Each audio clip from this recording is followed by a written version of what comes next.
बिस्मिल्लाहिर्रहमानिर्रहीम। बोलते कालम के साथ मैं अमरा जहान और नेतन्याहू दुबई पहुंच गए। मुत्तहिदा अरब अमारात का दौरा किया, मुत्तहिदा अमारात के अमीरों से मुलाकात की और ईरान के ख़िलाफ़ बड़ी साजिश की। ये बात अगर मैं ये इस तरह से आपसे बयान करता तो शायद इसमें किसी किस्म का आपको ख्याल होता कि मैं किसी की हमायत या किसी की मुखालफत कर रहा हूँ।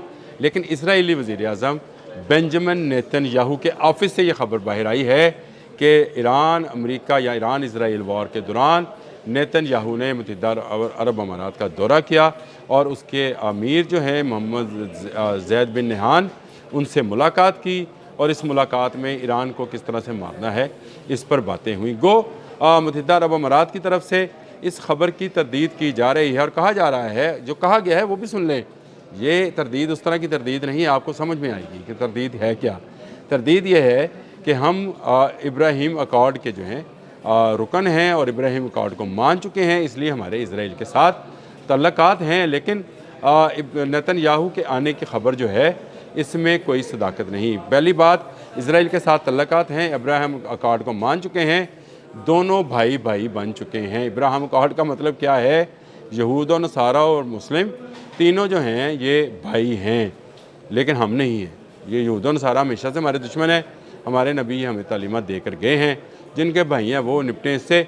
लेकिन ये कहा गया है कि इन्होंने दौरा दुबई किया, नेतन्याहू ने ईरान के ख़िलाफ़ पूरी साजिश की और ईरान ने इस पर जो है कहा है कि वो नहीं छोड़ेंगे, किसी तौर पर भी इस घर चोर की माफ़ी नहीं है। ईरान का बयान भी आ गया है, कहीं लिखा गया है ईरान स्लैम्स दिस मीटिंग और कहीं लिखा गया है कि इस घर चोर की माफ़ी नहीं दी जाएगी। ईरान ने सख्त रद्द-ए-अमल दिया है और मैं आपसे इतने दिनों से जो ये बात कह रहा था, आज तीसरा हफ्ता शुरू हो गया है, मैं आपसे ये बात कह रहा था कि इसराइल और अमेरिका इस जंगबंदी और मुज़ाकरात की खेल में जंग को उठाकर मुत्तहिदा अरब अमारात में लाए हैं। अब आपको मेरी इस खबर की तस्दीक जो है हो रही है कि नेतन्याहू ऑफिस से यानी वज़ीर आज़म ऑफिस से ये किसी आम मीडिया हाउस से खबर आई होती तो मैं ये कहता कि शायद उस मीडिया हाउस का बायसनेस है।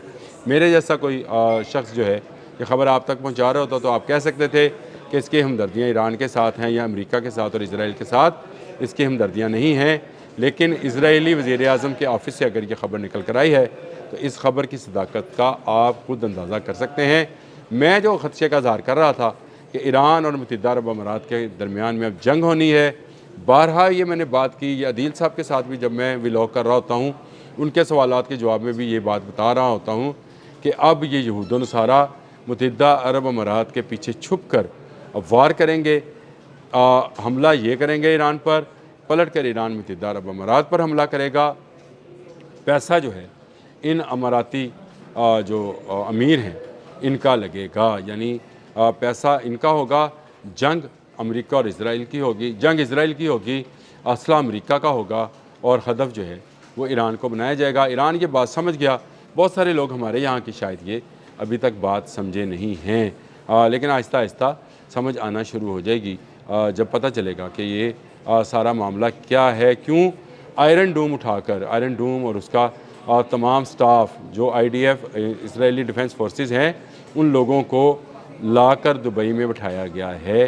कैसे बिठाया गया है दुबई और अबू धाबी में, क्यों बिठाया गया है? फिर इसके बाद वो जो एंटी ड्रोन टेक्नोलॉजी है वो लेकर नेतन्याहू जो हैं वो मुत्तहिदा अरब अमारात पहुँचे हैं और उन्होंने वहाँ पर उसको भी इंस्टॉल कर दिया है और कहा है कि अब आने वाला मिसाइल या ड्रोन जो है उसको रोकना इसराइल का फ़र्ज़ है, यानी एक ऐसा गठजोड़ है। और इसके अलावा मैं आपको ये ख़बर दे चुका हूँ कि अमेरिका अपने बैलिस्टिक मिसाइल्स की एक बड़ी खेप, हाइपरसोनिक बैलिस्टिक मिसाइल्स की बड़ी खेप जो है मुत्तहिदा अरब अमारात में पहुँचा चुका, जहाज़ पहुँच चुके।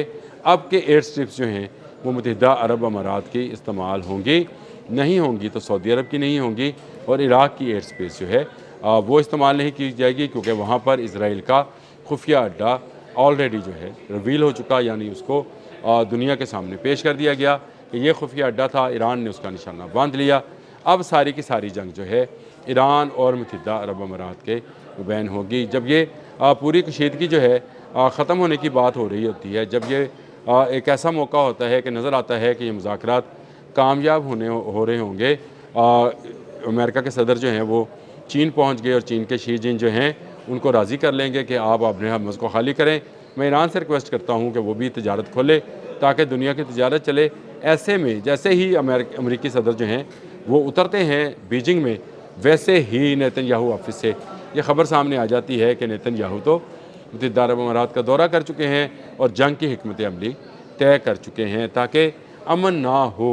दहीमा मैंने ज़िक्र किया था, मैं एक मरतबा फिर ज़िक्र कर दूँ कि हदीस में इसका ज़िक्र मौजूद है कि ये जब आग या धुआँ जो है ये छटने लगेगा, जैसे लगेगा कि अब ये ख़त्म होने वाला है, तो दोबारा इसको दहका दिया जाएगा, हर घर में इसका असर जाएगा। अब इसको आसान अल्फाज में समझें कि हाँ, जैसे ही हम समझते हैं कि मुज़ाकरात कामयाब होने लगे हैं, इसराइल कभी लेबनान पर हमला करता है, ज़ोरदार हमला करता है, सैकड़ों लोगों को वहाँ पर शहीद करता है।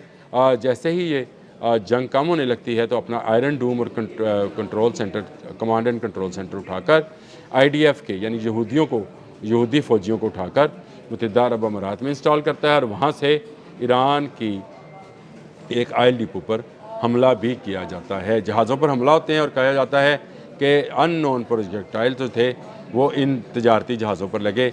ये पूरी साजिश में इससे पहले अपने कई व्लॉग्स में बयान कर चुका हूँ। अब वापस जाएं, मेरे व्लॉग्स को उठाएं और ये मैं बात हर आने वाले दिन के साथ आपको बताता चला जा रहा हूँ कि ना तो ये जंग बंद होगी, ये जंग चलती रहनी है। ये जंग कभी आपको नज़र आएगी हल्की हुई है, कभी आपको नज़र आएगा तेज़ हुई है।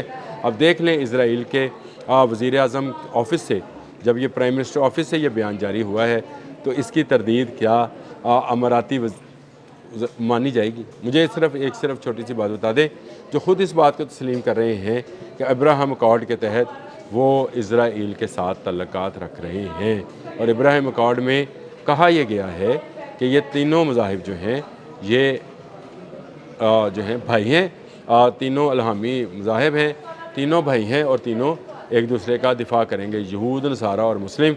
हमें ये तालीमात हैं कि यहूद और नसारा कभी तुम्हारे दोस्त नहीं हो सकते, छुप कर वार करेंगे, सामने आकर मुकाबला करने की इनकी हिम्मत नहीं है। सामने आया तो अमेरिका जैसा मुल्क भी ईरान के हाथों मार खा गया, ये कभी नहीं हो सकता। इस तरह की मामलात जो हैं छुपे रहें। जानबूझकर जब बीजिंग का दौरा शुरू हुआ है, वैसे ही इजरायली वज़ीर आज़म ऑफ़िस से ये ख़बर निकाल दी गई कि उन्होंने बेंजामिन नेतन्याहू ने अमारात का दौरा किया और वहाँ के अमीर से मुलाकात की, ईरान जंग के हवाले से हिकमत अमली भी बनाई। तो ईरान क्या इसको माफ़ करेगा? हरगिज़ माफ़ नहीं करेगा। मेरे साथ बने रहिएगा।